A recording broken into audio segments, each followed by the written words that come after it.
Halo teman-teman, sebelumnya perkenalkan nama saya Ilham Esa Ramadhani dan ini teman saya Ibnu Qasim Hananto dan saya Alfred Dutra dan ada juga teman-teman yang di balik layar.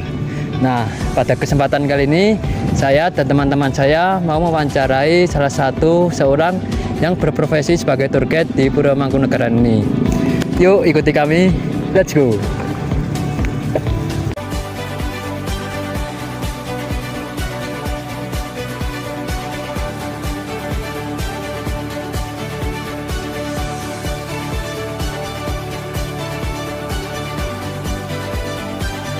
Sebelumnya, perkenalkan nama saya Ilham Esa Ramadhani dari Prodi D3 Usaha Perjalanan Wisata Universitas 11 Maret Surakarta.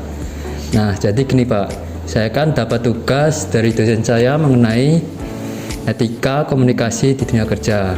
Nah, kebetulan saya dan teman-teman dari Prodi Pariwisata, jadi saya mengambil tema mengenai profesi seorang tour guide. Nah, apakah Bapak bersedia untuk saya wawancara? Yes, siap. Baik, Pak. Nah, sebelumnya perkenalkan dengan Bapak siapa? Bapak Joko Pramudyo. Oh, baik. Sudah berapa lama Bapak berprofesi sebagai tour guide di Pura Mangkunagaran ini? Baru sebentar, kira-kira ya 32 tahunan. Ya. Jadi Bapak ini profesi sebagai tour guide sekitar berapa Pak tadi? 32 tahun. Ya. Itu langsung saja untuk pertanyaan pertama. Menurut Bapak apa sih tour guide itu, Pak? Ya, tour guide tentunya guide itu kan sepertinya seseorang yang dipercaya oleh wisatawan sebagai orang nomor satu. Apa yang menjadi petunjuk perkataannya yang dilakukan oleh wisatawan. Jadi selaku atau sebagai pemandu wisata, apalagi kalau di sini pemandu wisata ya, pemandu wisata lokal itu ada beberapa kriteria yang harus terpenuhi. Satu, kaitannya dengan kepribadian. Kepribadian itu tentunya menyangkut tentang SDM-nya, ya. Kemudian keterampilan ataupun bahasa yang dikuasai. Kemudian yang kedua yaitu terkait dengan penampilan harus sopan, rapi dan sebagainya. Senyum, sapa, smile, ya pokoknya sabta pesona lah itu ya, itu harus dilakukan ya, seperti itu. Ya, untuk pertanyaan selanjutnya, hal apa saja sih Pak yang harus dipersiapkan dan harus dikuasai dari seorang tour guide itu, Pak? Nah, itu yang saya sampaikan tadi. Jadi seorang pemandu wisata itu harus menguasai tidak hanya bahasa, tetapi ada yang lain lagi. Jadi lebih luas lagi, seorang pemandu wisata itu harus menguasai medan ataupun lingkungan-lingkungan yang menjadi kebutuhan dari wisatawan. Contohnya objek wisata, kuliner, tiketing ya, kemudian ada lagi seni pertunjukan, kemudian termasuk aksesibilitas itu ya. Jadi objek itu di mana, kita mau ke sana itu naik apa, berapa harganya, tiket masuk berapa, ada guide lokalnya atau tidak. Nah, di situ harus tahu semuanya. Jadi memang pemandu wisata itu pengetahuannya harus dinamis terus. Ya. Nah, selanjutnya bagaimana sih Pak cara melatih agar bisa berkomunikasi di depan wisatawan atau di depan orang banyak itu, Pak? Ya, itu yang jelas kebiasaan mental. Awal biasa keringat sak grontol-grontol ya, apa meneh kuwi sing dihadapi itu wisatawan asing. ya itu. Padahal wisatawan asing itu sangat seneng banget kalau bahasanya itu dipelajari. Ya, mereka malah bangga. Keliru ora disalahke, tapi malah dibetulke. Beda karo domestik. Domestik kadang itu kan ya keliru wis karepmu kan gitu ya. Dalam arti bahkan pertanyaan-pertanyaan lebih detail dan lebih rumit ya, biasanya kan gitu. Jadi memang suka dukanya seorang pemandu wisata itu memang harus menguasai medan, termasuk materi dan sebagainya itu harus menguasai. Kemudian keterkaitannya biar menghadapi audien ataupun wisatawan yang banyak ataupun jenis kapal-kapal dan sebagainya, itu akan jadi suatu kebiasaan. Semakin lama semakin sering, lah itulah kita terbentuk dengan mental. Baik Pak, kan di tour guide ini terdapat etika-etika yang diterapkan. Nah, menurut Bapak seberapa penting sih etika komunikasi itu? Oh, sangat penting banget. Itu malah jadi nomor satu yang namanya etika. Jadi pemandu wisata itu ada macam-macam etika. Jadi contohnya aja, begitu tamu datang kita sapa, ya selamat pagi, selamat siang, selamat sore atau selamat malam, ada yang bisa saya bantu kan gitu ya. Kemudian terjadi komunikasi dan sebagainya. Kita walaupun keadaan ora srep apapun lagek nesu ya tetap kudu mesem ya, tersenyum ya. Nah, kemudian senyum, sapa, servis ya, itu ya, itu 3S ya. Jadi disitulah nanti sampai pemandu wisata itu mulai menyambut, memperkenalkan diri, penampilan kita, dan yang paling sepele jarang orang memperhatikan. Kita selama memandu wisatawan jangan lupa bawa permen. Kenapa? Tujuannya buat apa Pak? Di tengah jalan lah mulutmu ini kan cerita ngomong terus.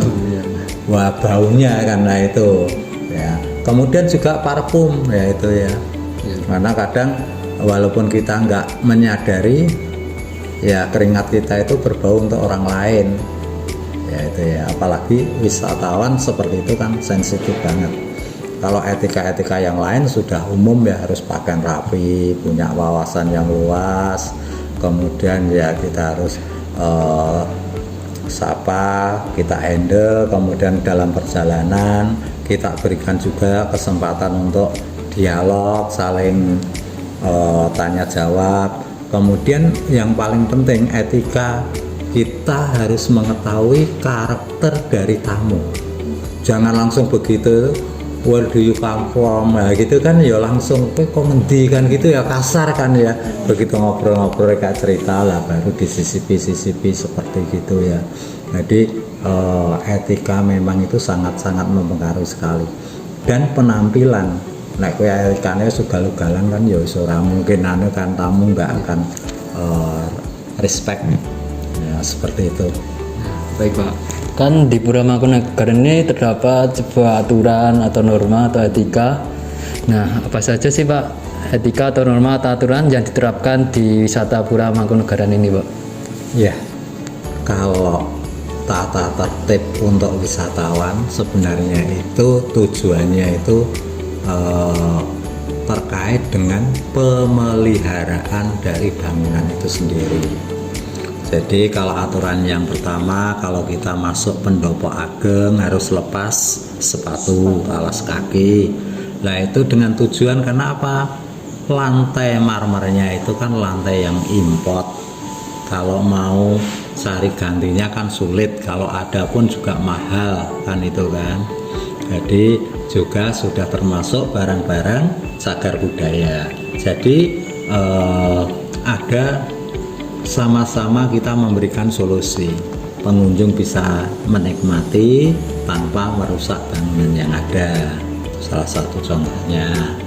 Kemudian begitu masuk museum tidak boleh foto. Ya. Kenapa? Dilihat di sana sendiri, di dalam museum bangunan Dalem Ageng itu sendiri, itu lampu-lampunya tidak dinyalakan semua. Karena apa? Lampu-lampunya ini akan mempermudah proses pelapukan benda-benda koleksi. Makanya foto kan flashnya lebih tajam lagi, itu nggak boleh. Di samping itu juga kalau foto nanti takutnya juga dibuat tiruan, ngambil foto itu membuat tiruan, ngundang kejahatan kan gitu. Ya kita antisipasi sedini mungkin. Jadi kemudian juga sebenarnya aturan-aturan di sini itu kebanyakan bersumber kepada etika. Masuk pendopo itu sendiri sebenarnya sudah nggak boleh pakai topi, menghormati kan gitu ya.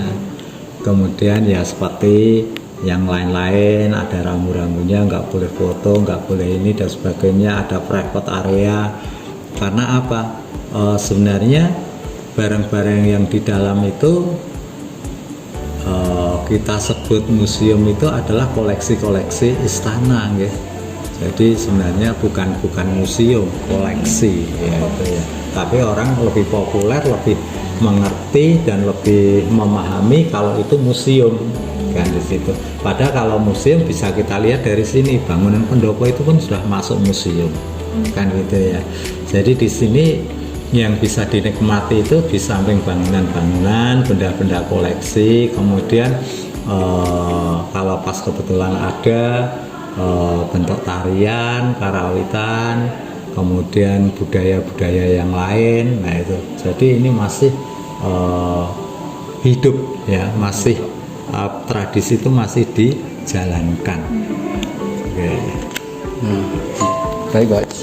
Jadi jika ada wisatawan atau pengunjung yang melanggar tata tertib itu Pak, apakah ada sanksi-sanksinya tertentu Pak? Oke. Ya tergantung apa yang dilanggar. Selama masih normatif ya kita kasih tahu. Biasanya itu ya dampak-dampak itu mereka yang nanggung sendiri. Ya, karena apa? Ya kita terbuka aja. Benda-benda sejarah banyak yang berharga, tidak ada CCTV, nyolong foto, ini ya berfoto. Ya itu banyak kejadian-kejadian yang di luar nalar. Kameranya rusak, dibawa neng service center, ora ketemu penyakitnya, tapi nggak bisa dipakai. Kan itu juga mungkin itu di pesawatnya belum dengan orangnya. Banyak kejadian-kejadian di luar nalar. Kita sudah memberitahu tapi mereka nekat. Padahal kan nantang kan ya itu ya, nah, seperti itu. Baik Pak, selama Bapak menjadi pemandu wisata di Puramangkunegara ini, apakah ada suatu kendala-kendala gitu Pak? Ya sebenarnya sih ada. Jadi di sini itu kan objek wisata budaya, apalagi lingkungan istana ya, lingkungan praja. Jadi ada banyak sekali aturan-aturan yang tidak tertulis atau yang disebut aturan adat. Nah itu ya, itu kadang dengan apa yang dimaui oleh wisatawan itu kadang bertentangan ya. Seperti contohnya orang masuk di sini dulu ya, mulai almarhum yang ke-9 ke sana itu orang masuk Mangkunegaran pakai sarung itu nggak boleh, karena dianggap yaitu kurang sopan ya. Kemudian yang sekarang pakai celana pendek, nah itu nggak boleh masuk. Akhirnya kita beri solusi pakai kain ditutup. Itu kan karena etika. Nek jenengan mesti seneng malah nonton ya lah, no pemandangan, no vitamin orang ditonton kan gitu ya. Nah tapi kita sebagai sumber budaya, norma, etika ya kita berbuat yang ini. Jadi melarang wisatawan itu ya harus kita memberikan solusinya, kan gitu kan. Jadi wisatawan ya ora kecewa. Wisatawan tentunya akan mengerti, wah keren, oh ya bener ning keratonnya aku kudu sopan, kan seperti itu. Jadi sebenarnya larangan-larangan di sini itu bukan suatu larangan, jadi suatu etika. Jadi memang kita pikir itu, kita lakukan itu memang etika. Kita sendiri itu kalau nggak bisa menjalankan etika itu dianggap ya itu tadi ya kurang hal yang kurang pas kan gitu ya. Tapi kita kalau kita jalankan enak wae, itu memang suatu tradisi, suatu apa namanya adat, nah itu yang ujung-ujungnya juga akan baik kita terapkan juga di luar kan gitu. Yang muda lebih menghormati yang tua juga mampu memberikan bimbingan kepada yang muda dan sebagainya lah itu. Jadi memang banyak tuntunan ajaran yang memang kita lakukan sehari-hari. Nah, itu. Etika tidak hanya di sini, diterapkan di luar juga baik juga kan gitu. Baik Pak, cukup sekian wawancara pada kali ini. Apabila ada hal yang kurang berkenan di hati Bapak, saya mohon maaf yang sebesar-besarnya ya Pak. Ya, serta kami ucapkan terima kasih telah meluangkan waktunya untuk saya wawancara. Cukup sekian. Wassalamualaikum warahmatullahi wabarakatuh.